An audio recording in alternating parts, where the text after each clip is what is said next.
Okay.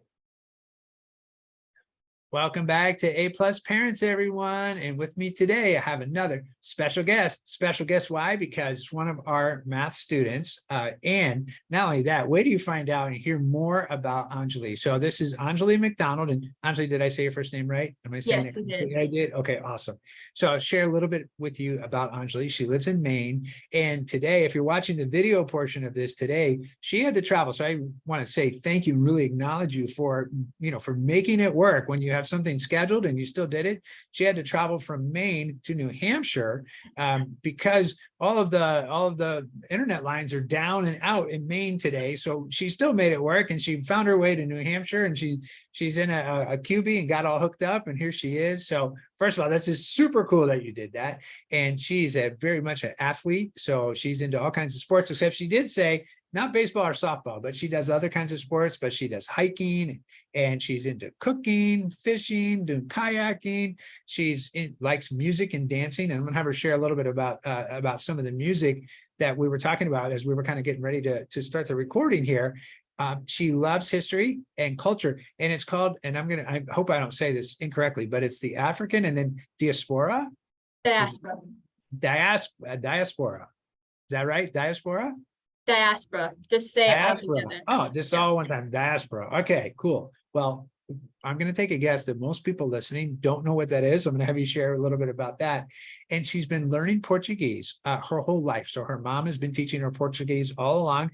And yay, one of her favorite subjects is math. So super cool. So first of all, Anjali, welcome. Thank you for being here today. And thanks. And first thing is thank you for working out how to get yourself from Maine to New Hampshire to be here and to be on the podcast. So thanks for being here and welcome.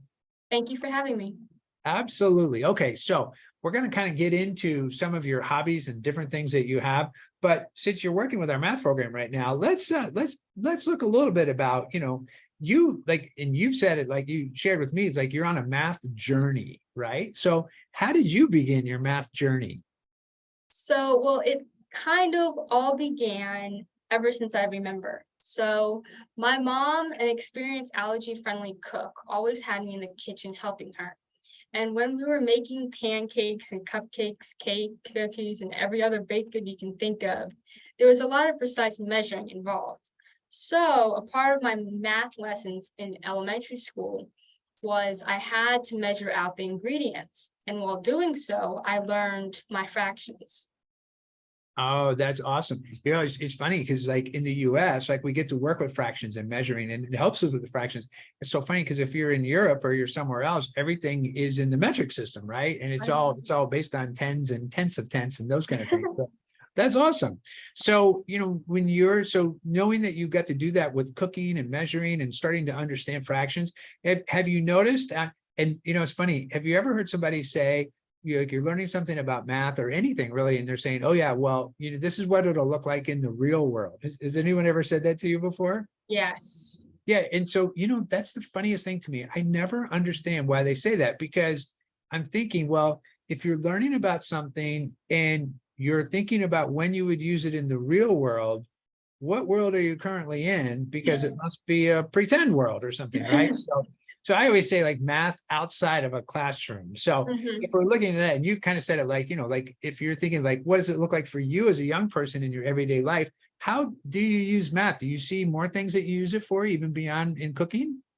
I do. So, I mean, I do a lot in cooking because I absolutely love cooking. But like I'm a big foodie, so I cook a lot. But I don't know, like using math outside. Oh, yes.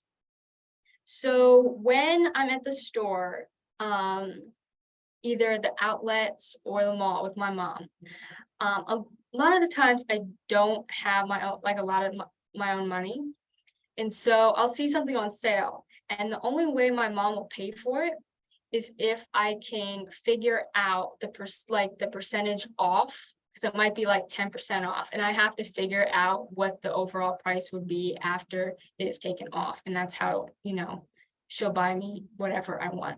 Wow. Well, and let's go, mom. That's such a great thing. I hope there's probably other moms listening right now. Like, oh, I'm going to do that too, right? What a great way to have you practice percentages and discounts and all that. It's good stuff. That's And the cool. thing is, I have to do it very quickly because if I don't, she'll be like walking away and she's Time's already up. another aisle.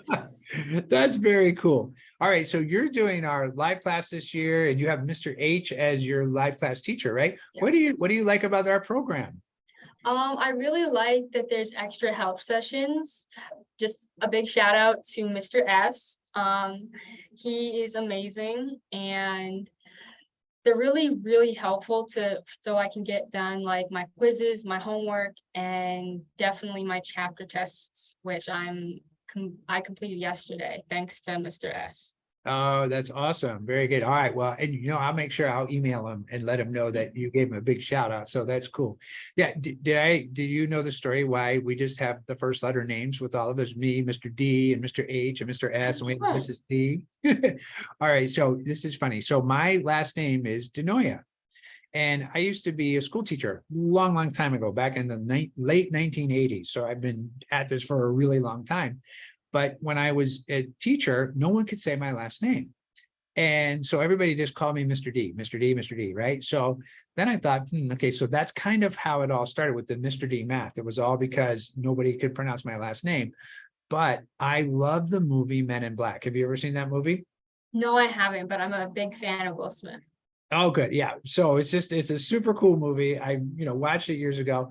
And so all of the characters that are the agents in that movie they go by their letter. There's like Agent J and Agent K, right? And I thought, that'll be us. We're the Men in Black of math, right? And so when Mr. H came along and we first started working, I said, oh man, we're going to call you Mr. H, right? And he's like, okay, great. And then we brought in a Mrs. G and a Mrs. C and a Mr. S and Mr. J. So it's kind of fun how that all happened. So hopefully we don't have too many people with the same name, so we don't run out of letters, but I think so far so good. So all right. So if we look into the future, right, we're seeing Anjali a few years into the future, right? What do you think? How do you think you might use math in the future if you're not even in a math related job? What would that look like to you? So I plan on like, first of all, in high school, I want to have my own water ice business. Do you know what water ice is? I don't. So it's kind of like, what Italian shaved ice is? I do. I've seen that. Okay, Yeah. so it's kind of like that. It's just like the Philadelphia version of that, basically. And it's smoother. It's like between like ice cream and Italian water ice. Gotcha. So, And you're gonna have a whole business of that for when you're in high school.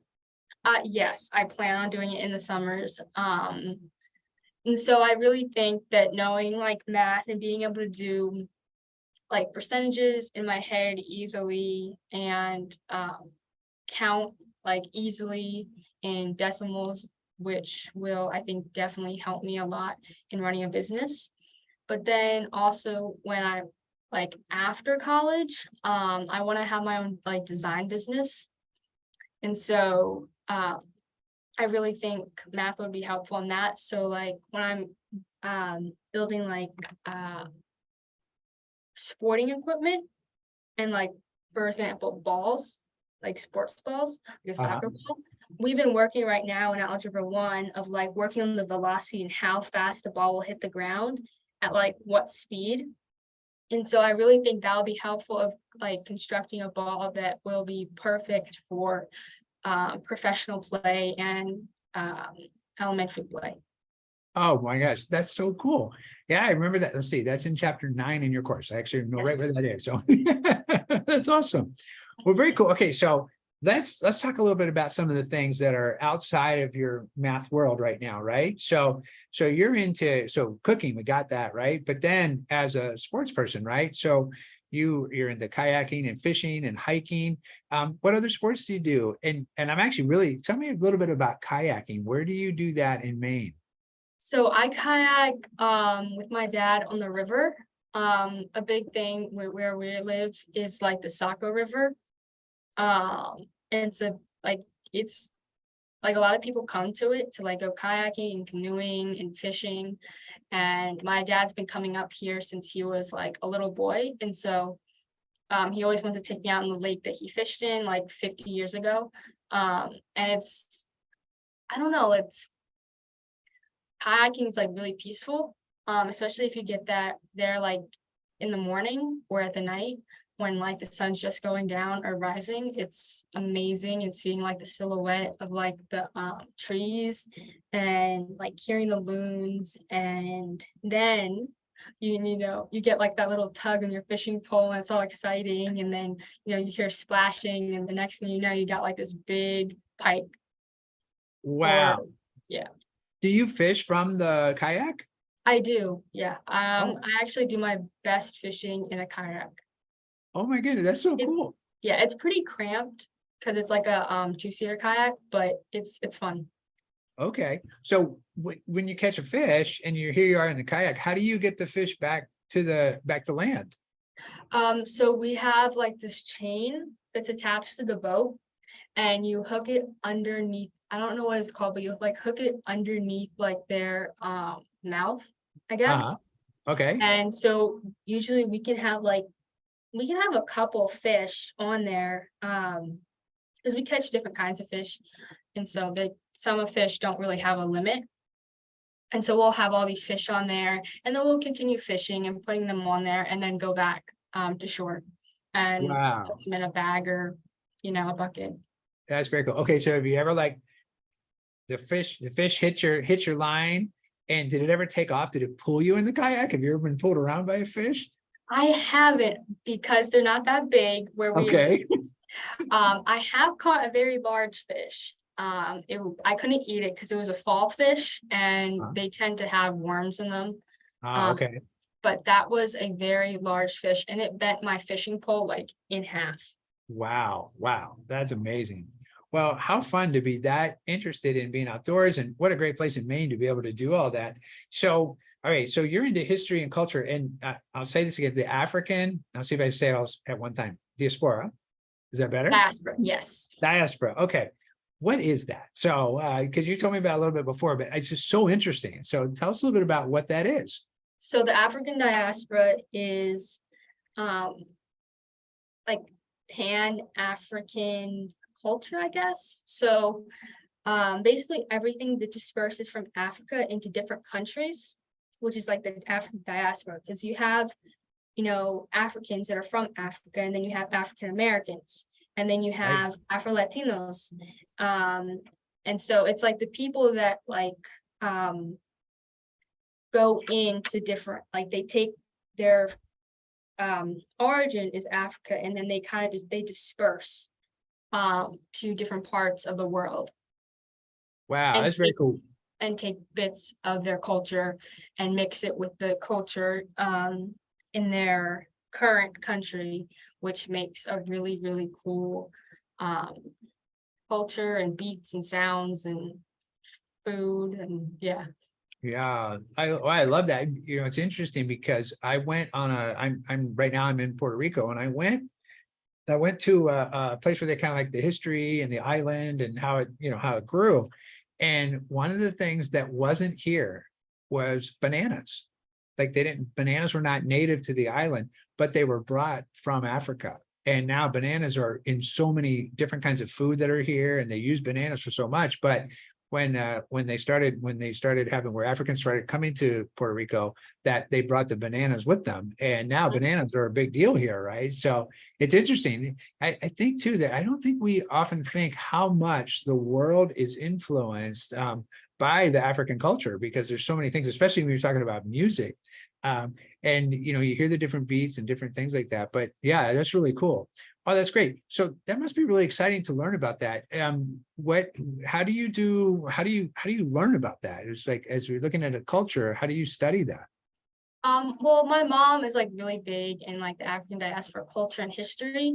And so, we have books lying around the house. You'll see a Malcolm X autobiography, and then you'll see, a Harry Tubman autobiography, and you'll see, all these people.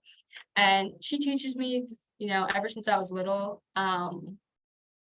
My dad teaches me, and so I don't know, it's not like really a curriculum, but it's just more like my life of knowing my heritage and my culture. Oh, that's so awesome. That's so cool. Okay. Now you've also been speaking Portuguese since you were, since you can remember, right? How did I that, haven't been speaking. I've been listening or to it. listening I've to been it? Okay. speaking. Yeah, my mom speaks to me in Portuguese, and sometimes I respond in Portuguese, sometimes I respond in English. Gotcha. So it's funny. So my kids speak Spanish fluently, Mhm. right? I'm still learning. So it's kind of funny. So except they won't talk to me in Spanish. I don't, they just, and I always ask them, practice Spanish with me. And they're like, Dad, your Spanish is so bad. So I have to go elsewhere to practice, but I understand. So very, very cool. Okay. Now, something else that's really cool about you, like you've made videos and you've been on the local news. You actually helped get a law passed in your area. So tell us about that. What was that like? And when did that happen? So it happened. Oh, it happened. I'm going to say, I was around like anywhere from the age of 5 to 8. um, I don't really remember exactly what age, but in New Hampshire, the state right next to us, they had a law that you had to go to cosmetology school uh, to do anything doing with hair, braiding it, cutting it, anything. And the thing, it wasn't really inclusive because cosmetology school in the US doesn't really cover, or at least the cosmetology schools near us, don't cover how to work with different textured hair or do styles for different textured hair that's not straight. And so in New Hampshire, we got a law passed that enabled uh, hairdressers to braid hair without a license because it really didn't make sense to go to school for something that they're not teaching. And so, it's a passed down thing from mother to daughter. Um, s- um, in I guess like the African American culture and like in the African culture. And so it didn't make sense to go to cosmetology school. And so we thought that wasn't fair. And we got together with a couple of lawyers and hair braiders in New Hampshire and passed the law. And I was Wow. there, what is it called? A testimonial or something. I was down Right. in this big oval and I think I said a few words. I don't really remember, but yeah, it was pretty cool. And it was That's funny because that day, kids were coming on a field trip, and it was like, wow, I don't have to come on a field trip. I'm actually like here. right. Right. They were coming from school to come see you. And then Mhm. they are, this is part of your day. Wow, that's really, really cool. So sorry, it's interesting because what I was going to ask you then is, so, you look at that and here you are right in the middle of, being part of something to be able to like look at a law and be able to see something that you could do to make a change in the law. And they actually made the change. And you got to be right in the middle of part of that. And oftentimes I get to ask people that are homeschooled, like, what's homeschooling made possible for you that you don't think would have been possible if you were in some kind of a public or private school? Well, I think definitely because I'm really into sports and I want to be a professional athlete, either in track or soccer. I haven't decided yet. Um, but I think being homeschooled allowed me to go out and, focus really hard on that sport, but also have balance, like I know kids like my teammates that went from school straight to their practice and then home. They did their homework, ate, and then went to bed. And it was like Mm, there was no break. And so I feel like me being homeschooled really allowed me to like dig into my academics and my athletics and have downtime for myself and really, really get good at the sport I'm playing and really dive deep into it by learning the rules. Like literally, I'm playing flag football right now, and I got um the official AFFL rules in my bedroom, and I'm just like, there's like 40 pages of them, and I'm just flipping through them to be a better player and a better teammate. wow. That's so cool. Wow. And well said. Very, very well said.